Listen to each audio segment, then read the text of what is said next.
Бәріңізге сәлем, мен Қазира, каналыма қош келдіңіз. Бұл бейнеде осы аяқ киімнің тоқылуын көрсетемін. Егер сіздерге осындай заттар ұнаса, каналға жазылып, келесі бейнелерді жіберіп алмас үшін қоңыраушаны баса кетіңіз. Бұл жерде біз аяқ киімнің ең бірінші осындай үйге табанын сатып аламыз. Бір иранский жіп қолдандық, 100% акрил.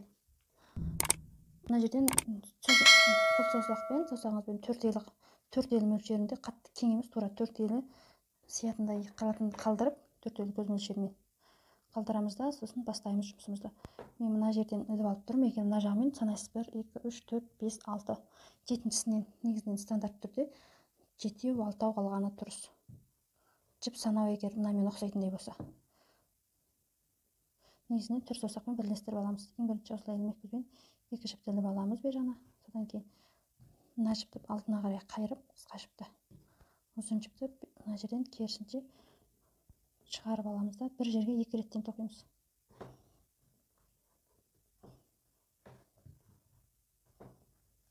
Екеуден біреу. Менде бұл жерде 2 тоқылды. Мына ұқсаған, мына бірізден 2, мына бірізден 2 тоқимыз. Менде біріншісінден 2 тоқыдым, екіншісіне келдім, екіншісінен де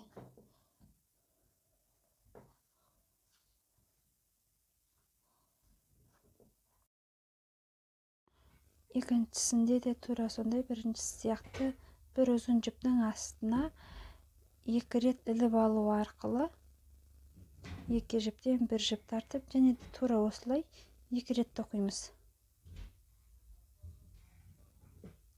Екіншісінде біттік. Енді үшіншісіне келдік. Тура осылай, осыны айландырып, тура қарсы жақ бетіне келеміз.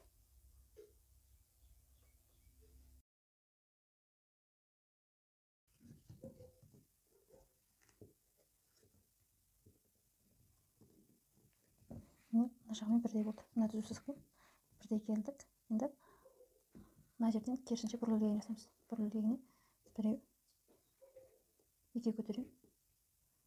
2 көтереміз де, менде 4-ші номер қалған жатырмын бекітен. Жіпке біреу ілеміз. Осының қасындағысынан екіншісінен ілеміз. Қасындағы біріншісі ғой, содан ілеміз де, ілмек бізде 3 болды, 2-нен біреу. 2-нен біреу.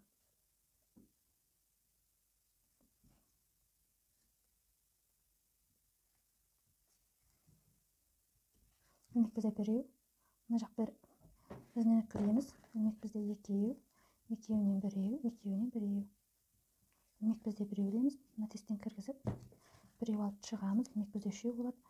2-нен ілмек бізде біреу ораймыз. Ілмек бізге мына тесттен кіргізіп, бір жіп іліп шығамыз. Ілмек бізде 3, 2-нен біреу, 2-нен біреу.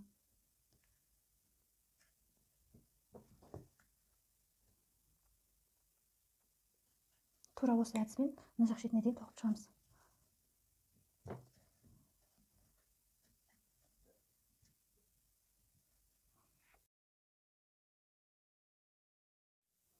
Біз бұл жерде екінші қатарды аяқтағалы жатырмыз.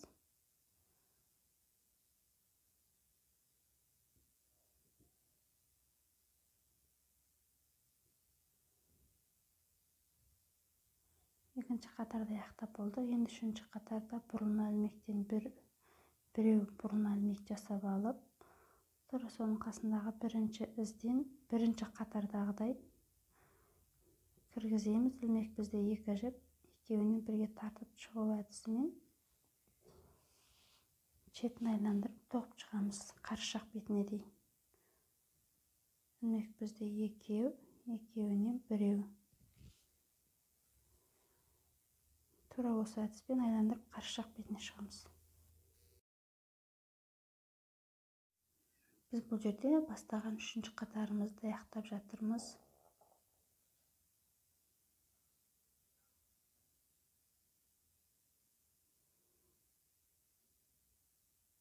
Ең соңғы ілмектегі жіпті тартып алып, бері қарай арасынан жіпті өткізіп байлаймыз. Бізде аяқ киімнің астыңғы қоңыр қатары осымен аяқталды. Жіпті сәл ұзындап қиып аламыз. Осыншалық биіктікте көтерілді. Енді біз аяқ киімнің үстін тоқимыз. Біз бұл жерде ең бірінші аяқ киімнің тура алдындағы ортасын тауып аламыз. дәл ортасы екендігін білу үшін жіпті бері қарай бекітіп аламыз дағы астындағы ұзын жіппен ұзындық бойына белгілейміз. Дәл белгіленген жерді жібермей ұстап тұрамыз. Бер жағынан кішкене бір ізге артық шығып тұр. Демек, бері қарай бір із жылжытсақ, тура ортасы деген сөз. Осы жерге белгілеу илгегін бекітеміз. Одан кейін біреу, екеу, үшеу санап, ол жерге белгілеу илгегін бекітеміз. Ортасындағы біреу саналмайды. Біреу, екеу, үшеу. Бұл жерде жені 7 болып тұр, сонда 7 із. Арасында 3-тен. Енді біз бұл жерде ар жағы жеткілмектен бір із тастап, оның ар жағынан екіншісінен жіпті іліп алып шығып, сол жерден бекітеміз. Кішкене жіпті ортасына салып, бірге қосып отырамыз. Бұл жерде бұл бір болды. Ортасынан бір із тастап, бірінші ілгекке бекітеміз.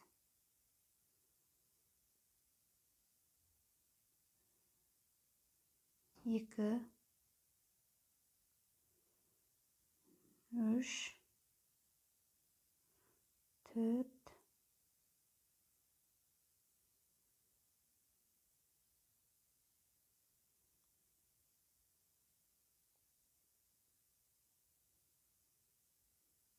бес, алты, жеті,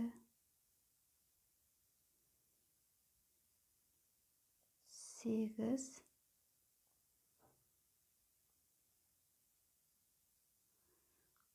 ең бастапқы сияқты ортасынан бір із тастап, екіншісін алып келіп бекітеміз. Ортасынан бір із қалады.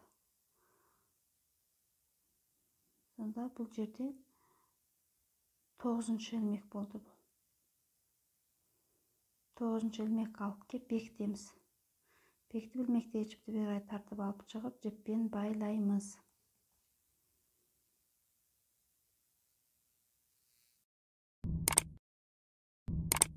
Біз бұл жерде тілшесіз бірінші қатарды бітірдік, екінші қатарды бастаймыз. Бір ізге алдына жылжытып, біреу, біріншісі, екіншісінен бастап тігеміз. Жіпті іліп алып шығып, бірінші қатардағы бірінші ретісінде бір орын қалдырып тіккен арасындағы бостықтан сол жерге алып келіп бекітеміз.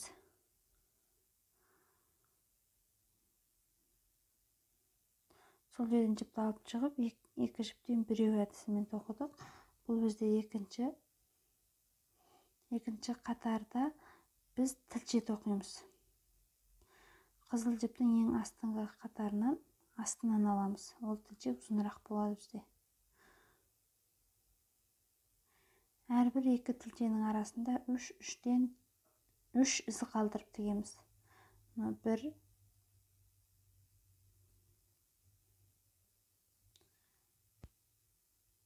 2,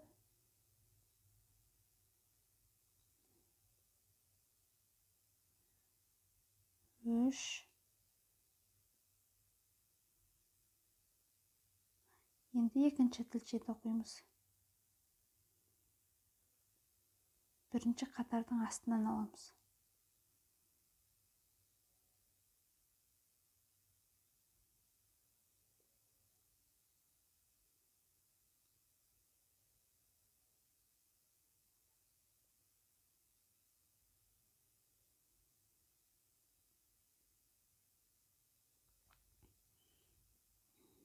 Және де бері қарай жалғастырып, 1,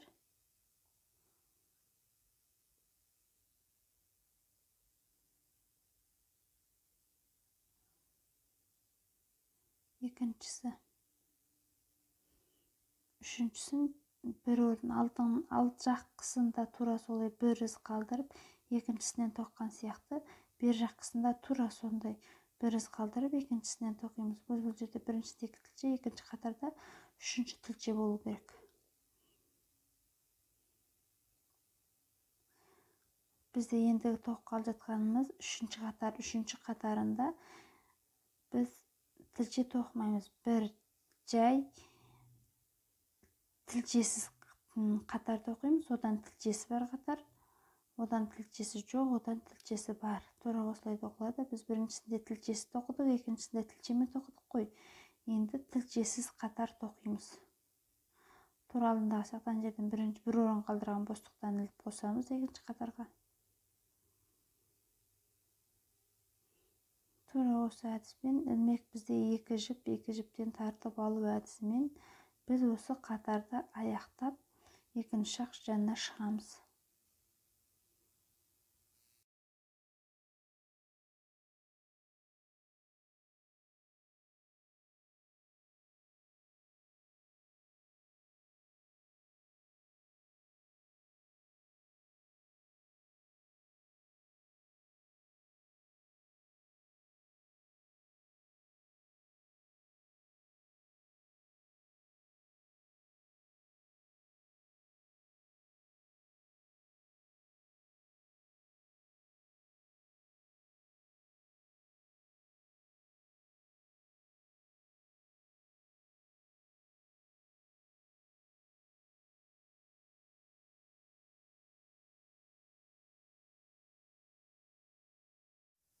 Біз тілчесіз жай қатарды аяқтадық. Енді үстінен тілчесі бар екінші қатарды бастаймыз. Тілчелі қатар. Және де бір орын тастап, екіншісінен іліп алып,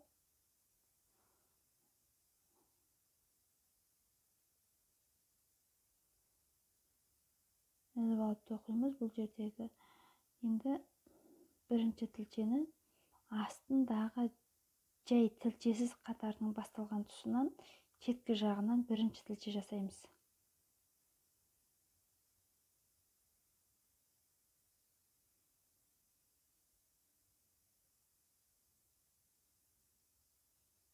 Енді үш ілмек, 1, 2, 3. Енді ең бірінші істелген екі тілченің тура ортасынан бір тілче жасаймыз.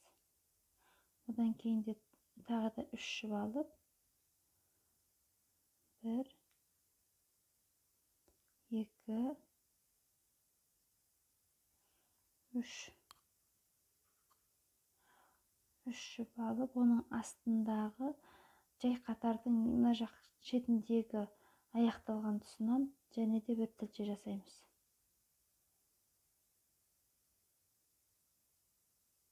Одан бері қарай ешбір ізді тастамай тоқып отырып, бергі жақ шетіне келген кезде тура алдындағы сияқты бір жіп тастап, екіншісінен алып кеп бекітіп байлаймыз. Бізде бұл тілчесі бар қатар тоқылды. Енді тілчесі жоқ бір қатар тоқимыз.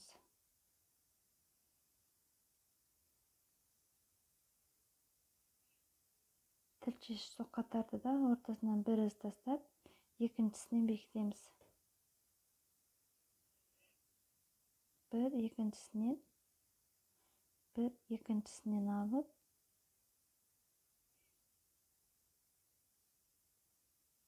тілчесіз қатар, жай қатар тоқылады.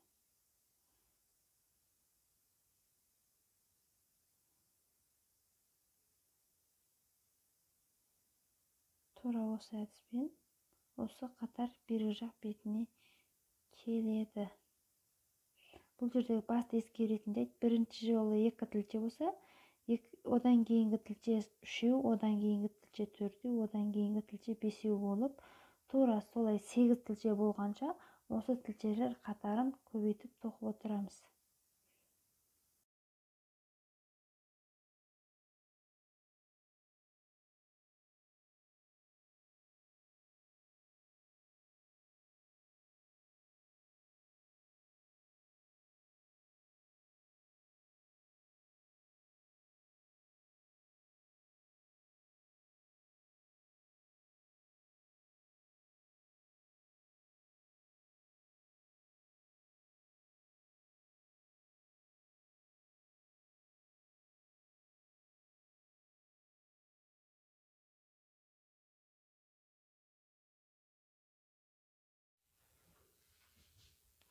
Біз бұл жерде жай тілсіз қатарды аяқтап болдық. Енді жаңа қатарды, тілсіз бар қатарды бастаймыз. Ол жерде тура сондай бір із тастап, алдынан бастаймыз. Бізде басында 2 тілше болды, одан 3 тілше. Енді біз қатарда 4 тілше тоқимыз.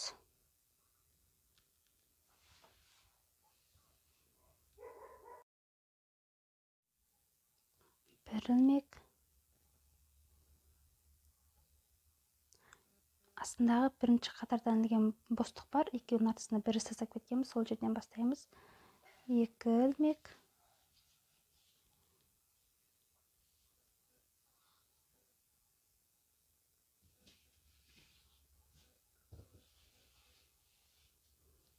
Екінші ілмек. Енді үшінші ілмекті бастадық. Біз бұл жерде үстінен қазір тоқып жатқанына қарағанда 1, 2, енді үшінші қатардан тігеміз. Біз бұл жерде алдында 2 қатар тоқыдық, одан кейін 3 қатар, одан 4 қатар тоқыдық қой. 4 қатар тоқыған кезде біріншісінде бір ізден төбесіне қалып тұрса, бізде үшінші қатар дағы 4-ші қатардағы тілшелердің саны сәл ұзындау болады. Ұзын қылдырып, көзге көрінетін қылдырып жасаймыз.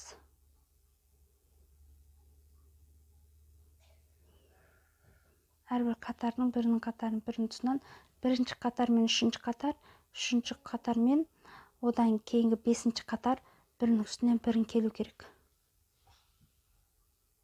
Енді 2 қатар астыға түсіп,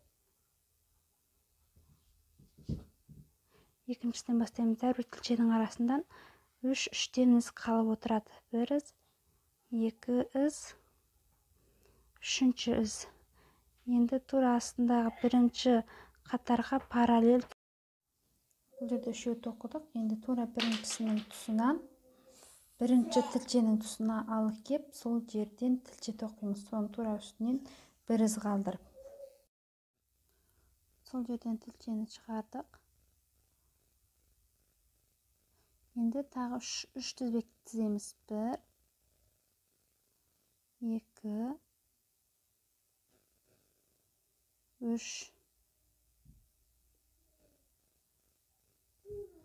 Енді бірінші тілшенің екіншісінен тура соның үстінен алып кеп, бір із қалдырып, 2 із аттатып, 2 із төменге түскен кезде астыңғы тілшенің үстінен бір із қалу керек.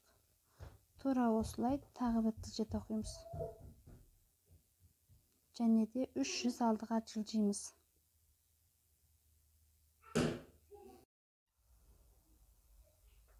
2, 3. Үшінші тілше. Енді астындағы сол біз астыға түсетін 3 тізбектің бірінші тізбегі басталған жерінен тілше жасаймыз. Егер алдындағы ана бірінші ілмектегі жіп сәл үлкендеу болса, кеңдеу болып кетсе, бер жағындағы тілшеден тарту арқылы оны сәл тарылтып аламыз.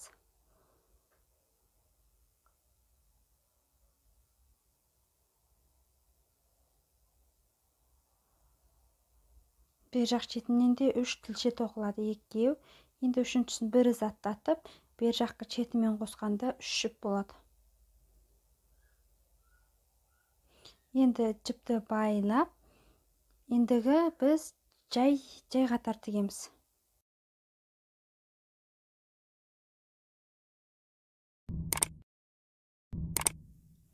Бұл жерде тұрысымен бір із қалдырып, екінші ізден бастаймыз. Және де бұл жерден бағандан бері ескеретін жайт, әрбір жіпті қатты тартпаймыз. Бос қылдырып, қатты боста емес, тартып та емес, қалыпты қылдырып тартамыз. Қатты тартып тастаған жағдайда жіптеріміз дұрыс болмай қалады. Бір тілшесі бар қатар, бір тілшесі жоқ қатар қылдырып тоқып жатырмыз. Бағандан бізде бұл тілшесіз қатар.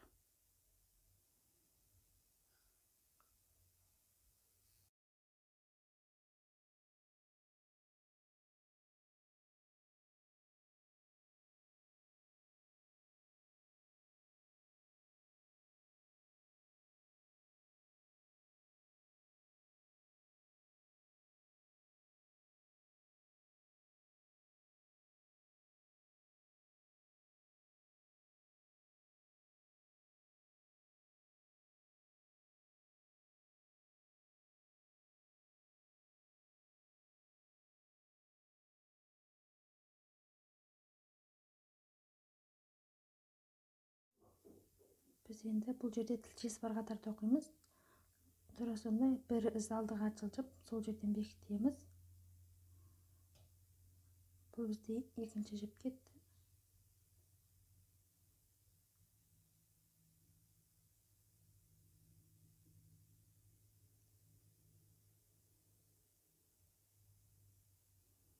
Екінші жіп, үшінші жіп.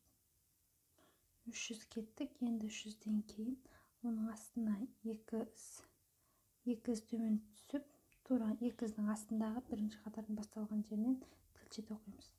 Тілше тоққан кезде, астына тілше тартқан кезде ілмектегі жіп сәл босап кетеді, оны қатайтып аламыз.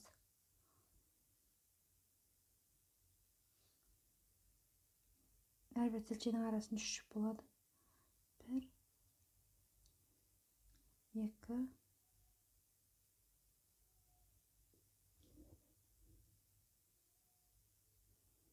3.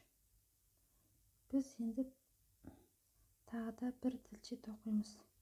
Оның астындағы екінші тілшеден үстінен санағанда бір, екінші тілшенің тұсынан параллель келу керек.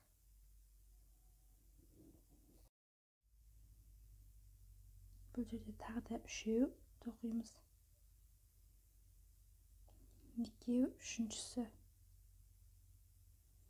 Және де соның астындағы параллель қалдырып, тағы да бір тілше тоқимыз.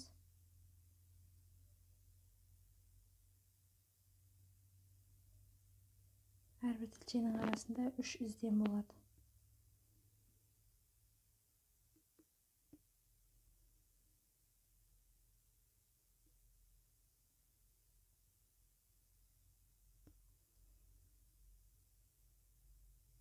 Тура осылай біз әрбір тілше сайын астындағы қарағанда үстіндегі тілше бір-біреу артық қосылып отырады.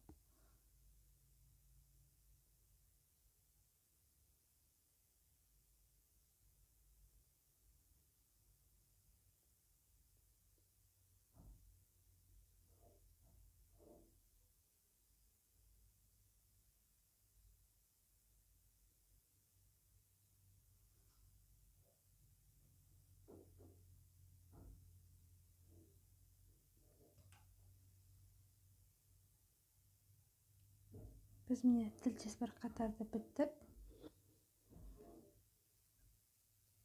Енді тілшесіз қатарды тоқимыз. Бұл жерде бізде 1, 2, 3, 4 қатар тоқыдық. Енді тура осындай 4 қатар тоқимыз. Бізде 8 қатар шығу керек.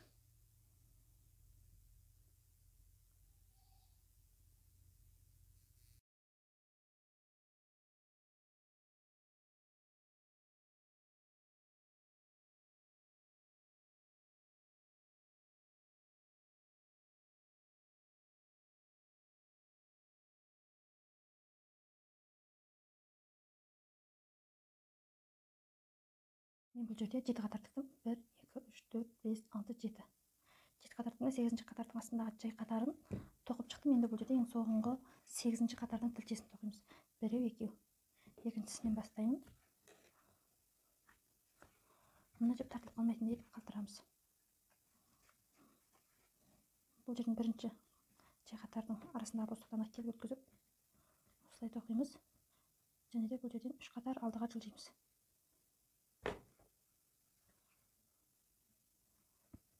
3 ilmekпен.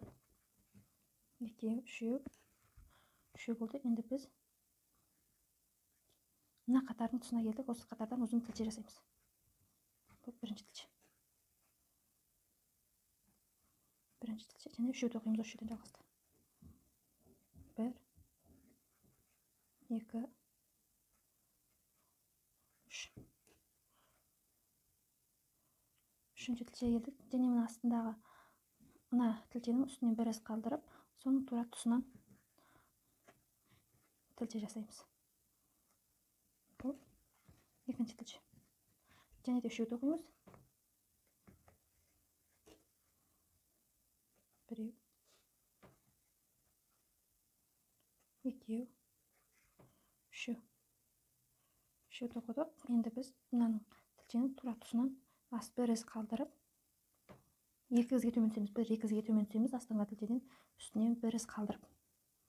Астыға 2 із төмен түстік. және де 3 жіп жылжимыз. 1 2 3 жіп жылжыдық. Енді мынаның астына тура келеміз. Мынаның үстіне 2 жіп астыға түстік. Мынаның тура тұсынан келу керек. Бізге сәл қиғашта кетіп қалғандығы үшін қайтадан астыға түсеміз. Мынаның тура үстінен келу керек.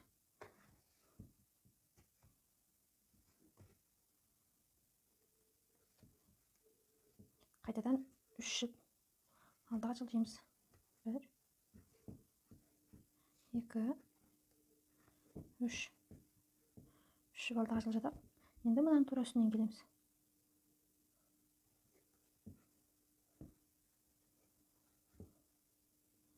Үстінен келді. Енді қайтадан 3 жіп алдыға жылжимыз. 1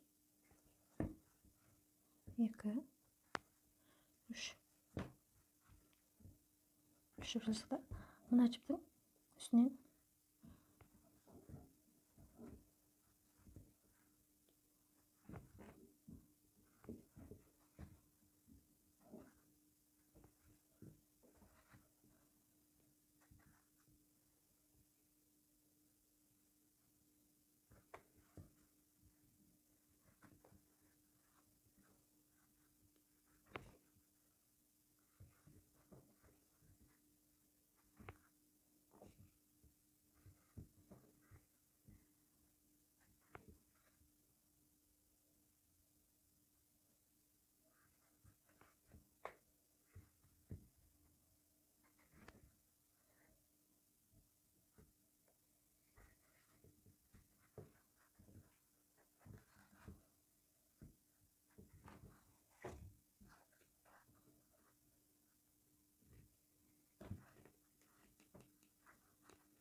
біз осы жерден 8 және тоқып аяқтадық.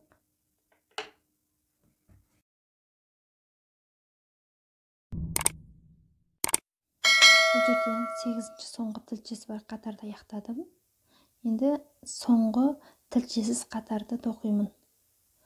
Соңғы тілшесіз қатарды тоққаннан кейін бұл жерде бізде қызыл жіп аяқталады.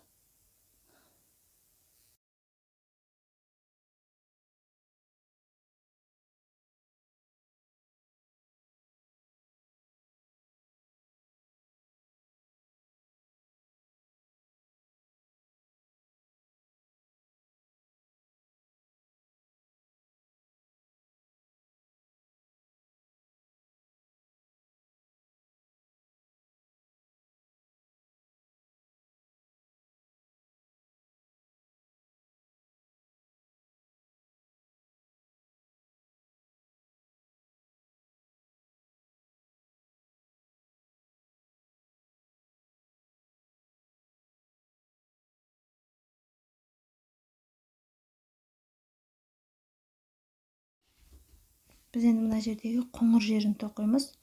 Қоңыр жерін тоққан кезде тура алдында сияқты бір із тастап, екіншісінен бекітеміз.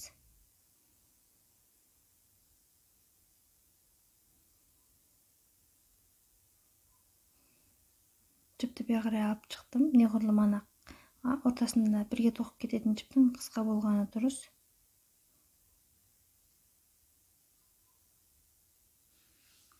Осы жерден бекітеміз.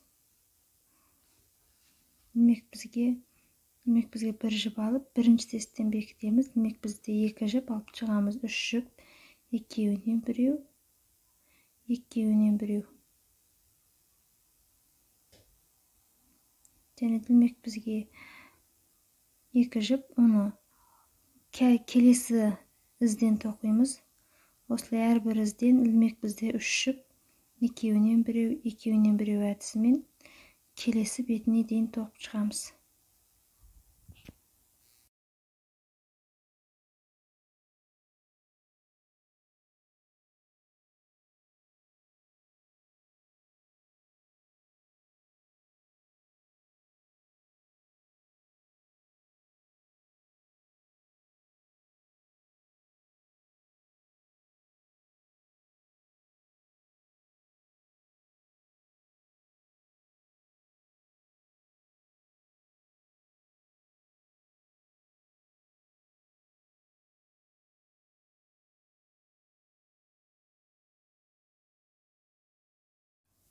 Жерде қоңыр жіптің бірінші қатарын аяқтағалы жатырмыз. Ең бірінші қызыл жіпте қалған ең соңғы қиқымды арасына осылай қосып алып тоғып қойып кетеміз.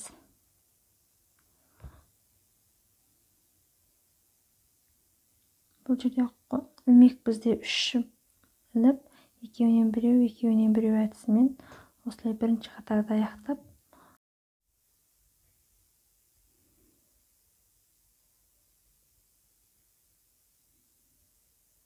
ілмек бізде 2, біреу алып шығамыз. Ілмек бізде 3, екеуінен біреу.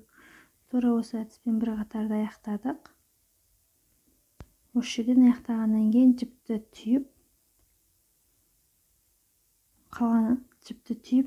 жіпті қиямызды ан жақ бетінен тура осылай жаңа қатар бастаймыз.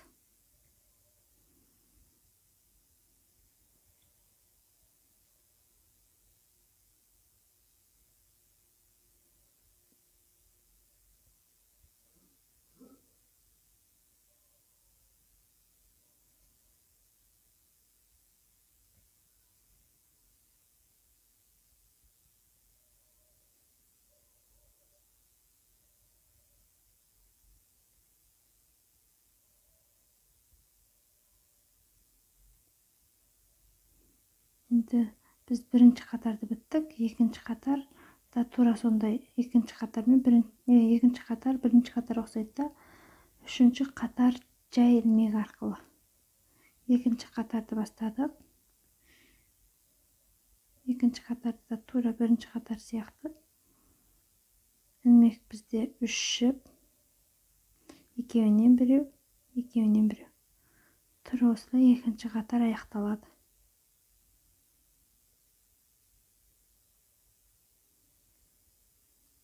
Үшінші қатарды бастадық. Үшінші қатарды бастаған кезде ан жақ басындағы жіпті үзіп алып кеп, бер жағынан жаңадан бастап, тура осылай ілмек бізде 2 жіп, 2 жіптен бірге тартып алу әдісімен екінші қатар, соңғы үшінші қатарды аяқтаймыз.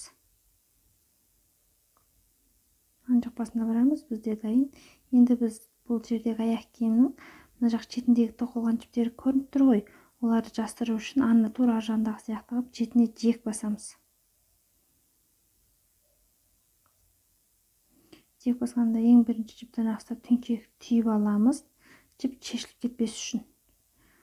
Ілмек бізге тартып, кішкене реттеп бірге келтіріп алғаннан кейін, аяқ киімнің бер жаққа ілмек бізді соғып, ана алдындағы дайындап алған жіпті ар жағынан алып кеп бері қарай тартып шығарып, жіп аяқ киімнің ішінде тұр, қарасаңыздар, жіп аяқ киімнің ішінде, содан бері қарай тартып шетіне жиек басамыз. Біздегі бұл тегістегі ең басты мақсат ана жердегі бір жіп қоңыр, одан кейін қызыл, одан қоңыр, одан қызыл болып тұрғандағы себепті сол ретсіздікті жоғалту үшін, ретсіздікті басу үшін осы сыртына жиек бастық. Тура осылай қызыл жіппен қоңыр жіптің түйіскен жеріне, арғы бетіне алып барып аяқтатамыз осы тігісті.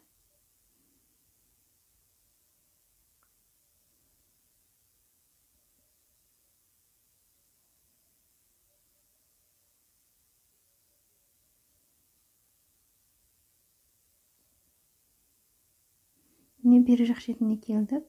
Қызыл жіппен қоңыр жіптің түйіскен жеріне кеп, тура осы тоғыспен аяқтаймыз. Егер де сіздерге бұл видео ұнаған болса, маған лайк басу арқылы білдіре аласыздар. Егер ұнамаса, қай жері ұнамады, оны да дұрыстап комментарийге қалдырыңыздар. Түсініксіз жерлері болса Instagram парақшама кіріп, сол жерден басқа да сұрақтарыңыз болса қойсаңыздар болады. Мен сол жерде жауап беремін. Описаниеге қалдырдым YouTube. Егер де сіздерде тағы басқа сұрақтарыңыз болса, Instagramнан сұрасаңыздар болады. Instagramнан дайректке жазып, Instagram сілтемесін описаниеге қалдырдым. Келесі бейнелерде көріскенше, мен Қазира.